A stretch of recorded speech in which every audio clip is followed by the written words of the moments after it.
Hey folks, welcome back to the channel. My name is Dave, and yes, you saw the thumbnail, you saw the thing.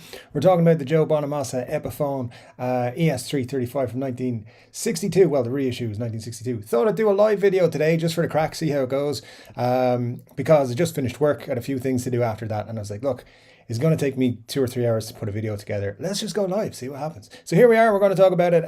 This guitar is ridiculous. I hope you all have the same ideas. But let me just give you a quick rundown of the guitar. We'll get into everything else. If you're new here, hit that subscribe button and the like button and all those things. Good to see James and Ryan in the chat. Good to see you guys. Thanks for dropping in.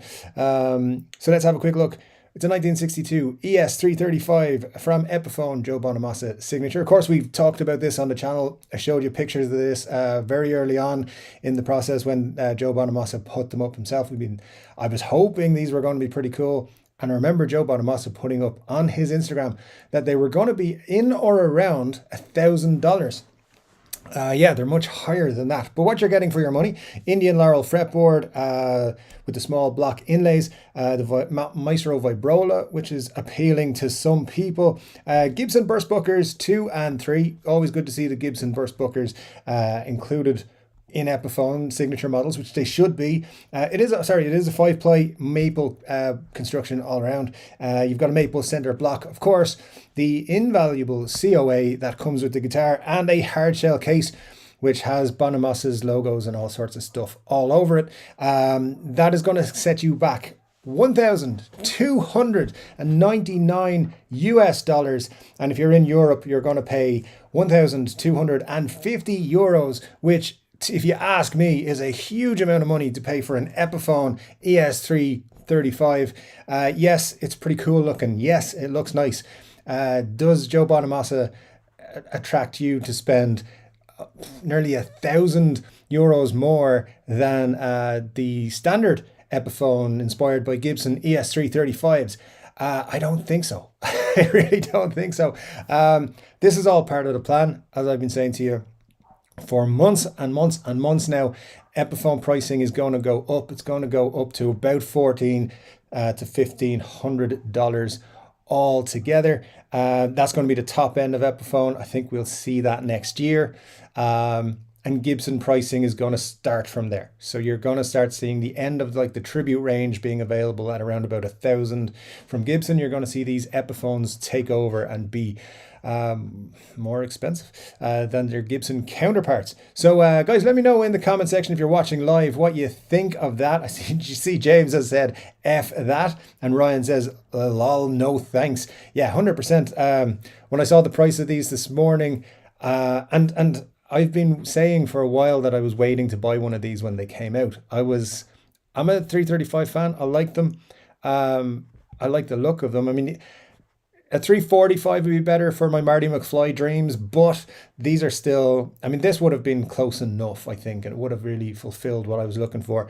But for the money they're looking for and the price of comparable guitars, I think it's terrible. Now, listen, I'm not saying anything bad about Joe Bonamassa. This time last year, I had a little go at the Lazarus Les Paul that came out because some of them looked absolutely terrible. And apparently Joe Bonamassa did not like me saying that. Well, sorry, Joe. This time you just got your pricing all wrong. And I know that's the Gibson decision that they've made there. Agnesi and co have clearly gone, you know what, people will pay $1,300, I think, plus taxes for this guitar. No, if it was a Gibson and you were charging that money, I think people would still raise their eyebrows given the level of quality that you're putting in. So yeah, it's one of those things. Gibson have a plan, and the plan is to get as much money as possible out of people. You're still always going to have those beginner level or entry level Gibsons. That's not going anywhere, but you are still going to have you're going to have this kind of pricing be more of a regular thing from Epiphones. Unfortunately, they're kind of making Epiphones now less affordable to the average person. I mean, they're supposed to be the affordable brand. So what happens next? They bring out Maestro guitars at what Epiphone is at, maybe. They do something stupid like that and completely go bankrupt.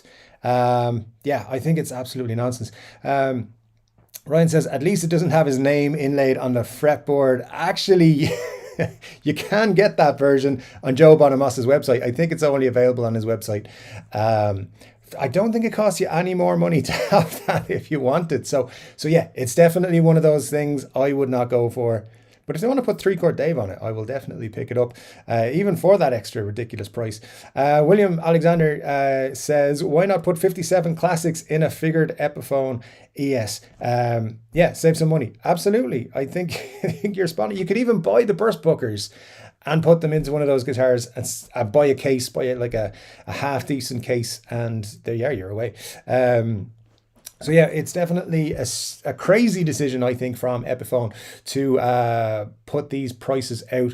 And for me, buy the Inspired by Gibson range. Now, look, you don't get the Maestro Vibrola. They're not supposed to be very, very good. So, and I've never played one, so I'm not speaking from experience there.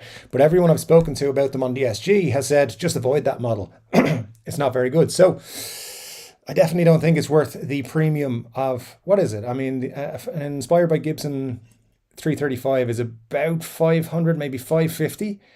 Come on, that's like $700 more for a Joe Bonamassa Inspired. I know it's got the Gibson pickups, the better pickups and so forth, but that does not, for me anyway, equate to the price they're looking for. Just a couple of comments coming in. Chris from Coburg's here. Good to see you, Chris. David K says £1,100-ish for an Epiphone is a lot of money, even if it does have Gibson burst bookers. 100% better signature guitars at cheaper prices. Yeah, absolutely. Better guitars that aren't signatures at prices as well. You can easily pick up a Gibson SG or Les Paul for that kind of money, secondhand in particular. Chris says it's 1:30 p.m. and I have had 4 wobbly pops. Well, you know what, Chris? Enjoy yourself. Have another. Why not? It's all good. And SB says, does the guitar come with a massive forehead too? Definitely gives you a massive head, I think. But for that price, head would want to be involved, wouldn't it? William Forrest says, nearly $1,000 extra to suck Joe Bonamassa's ass. Oh, man. Gibson can feck off. And SB says, if not, then I'm not buying. Listen, yeah.